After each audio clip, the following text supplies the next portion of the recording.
আসসালামু আলাইকুম, welcome to my channel. আজকে আমরা 37তম বিসিএস প্রশ্ন সমাধান দেখব শুধুমাত্র বাংলা পাঠের। তো প্রথম প্রশ্নটি ছিল লই ভনই সুর পুছিয়ে যান। এখানে ভনই শব্দের অর্থ কী? উত্তর হবে বলে। 2 নম্বর প্রশ্ন, শ্রীকৃষ্ণ কীর্তন কাব্যের অংশ নয় কোনটি? উত্তর হবে প্রণয় খণ্ড। 3 নম্বর প্রশ্ন, বিবৃত স্বরধ্বনি বলতে বোঝায় যে স্বরধ্বনি উচ্চারণে ঠোঁট বেশি খোলে। 4 নম্বর প্রশ্ন, 4 নম্বর প্রশ্নের সমাধান হবে গ 9 থেকে 10 বছর। 5 নম্বর প্রশ্ন, আলালের ঘরে দুলাল প্রথমে কোন পত্রিকায় ধারাবাহিকভাবে প্রকাশিত হয়? উত্তর হবে মাসিক পত্রিকা। 6 নম্বর প্রশ্ন, সকলের তরে সকলে আমরা, প্রত্যেকে আমরা পরের তরে কোন কবিতার অংশ? এটা হবে পরার্থে। তবে অনেকের মতে এটা সুখ কবিতার অংশ, কারণ সুখ কবিতাতেও এই একই লাইন রয়েছে। এখন পিএসসি কোন উত্তর দেবে সেটা তো আমাদের জানা নেই। 7 নম্বর প্রশ্ন, কাজী নজরুল ইসলামের কোন গ্রন্থটি বাজেয়াপ্ত হয়নি? উত্তর হবে অগ্নিবীণা। 8 নম্বর প্রশ্ন, জসীমউদ্দিনের কবর কবিতাটি কোন কাব্যের অন্তর্গত? উত্তর হবে রাখালি। 9 নম্বর প্রশ্ন, গৌরী প্রাকৃত বলতে বোঝায় গৌড় অঞ্চলের মুখের ভাষা। 10 নম্বর প্রশ্ন, গ্লোসারি শব্দের বাংলা পরিভাষা শব্দার্থপঞ্জি। 11 নম্বর প্রশ্ন, ঐকমত্য শব্দটি কোন বিবেচনা অশুদ্ধ নয়? উত্তর হবে ক, মতের ঐক্য এভাবে সমাজসাধিত ধরলে। 12 নম্বর প্রশ্ন, 1936 সালে কলকাতা বিশ্ববিদ্যালয়ে বানান সংস্কারের মূল উদ্দেশ্য ছিল ঘ, বানানে বিকল্প বর্জন করা। 13 নম্বর প্রশ্ন, এটার উত্তর হবে স্বরবর্ণের শেষে, খ নম্বর অ্যান্সার। 14 নম্বর প্রশ্ন, পূর্ববঙ্গীয় উচ্চারণের স্বরণ শব্দের ক্ষেত্রে কোনটি ঘটে? ক, দন্ত স্বয়ের উচ্চারণ তালব্য হয়ে যায়। 15 নম্বর প্রশ্ন, গড্ডলিকা প্রবাহ বাগধারা গড শব্দের অর্থ কী? উত্তর হবে গ, ভেড়া। 16 নম্বর প্রশ্ন, এমন পীড়িতি কবু নাই দেখি শুনি পরাণে পরাণ বান্ধা আপনা আপনি, কার লেখা? উত্তর হবে চণ্ডীদাস। 17 নম্বর প্রশ্ন, ফোর্ট উইলিয়াম কলেজ পর্বে রচিত বাংলা বইগুলো, ঘ নম্বর উত্তর হবে পণ্ডিতদের রচিত মৌলিক গ্রন্থ।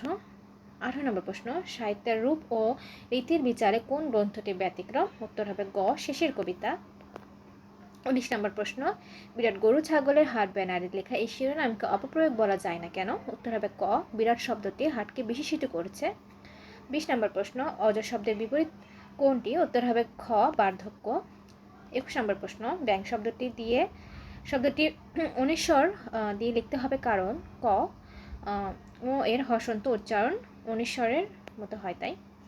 22 নম্বর প্রশ্ন, সে কৌতুক করার কৌতূহল সংবরণ করতে পারল না, এই বাক্যে কি কারণে ত্রুটিপূর্ণ? উত্তর হবে গ, অর্থ অনুযায়ী শব্দের প্রয়োগ হয়নি। 23 নম্বর প্রশ্ন, নিত্য তোমার যে ফুল ফোটে ফুল বনে, এখানে নিত্য শব্দের প্রতিশব্দ কি? উত্তর হবে খ, চিরন্তন। 24 নম্বর প্রশ্ন, বাক্যের মধ্যে শব্দ অবস্থান করে কিভাবে? উত্তর হবে ক, কর্তা ও ক্রিয়ার পদ বিন্যাস অনুযায়ী। 25 নম্বর প্রশ্ন, বাংলা একাডেমির আধুনিক বাংলা অভিধানের সম্পাদককে? উত্তর হবে জামিল চৌধুরী। 26 নম্বর প্রশ্ন, কোন মঙ্গল কাব্যে ঐতিহাসিক চরিত্র আছে? উত্তর হবে গ, অন্নদামঙ্গল। 27 নম্বর প্রশ্ন, কোন কাব্যে আলাউল ব্যক্তিগত জীবনের কথা লিখেছেন? উত্তর হবে খ, হপ্তপয়কর। 28 নম্বর প্রশ্ন, তুরস্ক ভ্রমণ কার লেখা? উত্তর হবে ক, ইসমাইল হোসেন সিরাজি। 29 নম্বর প্রশ্ন, সৈয়দ ওয়ালিউল্লাহ চাঁদের অমাবস্যা উপন্যাসে কোন জীবন দর্শনের রূপায়ণ ঘটেছে? উত্তর হবে গ, অস্তিত্ববাদ।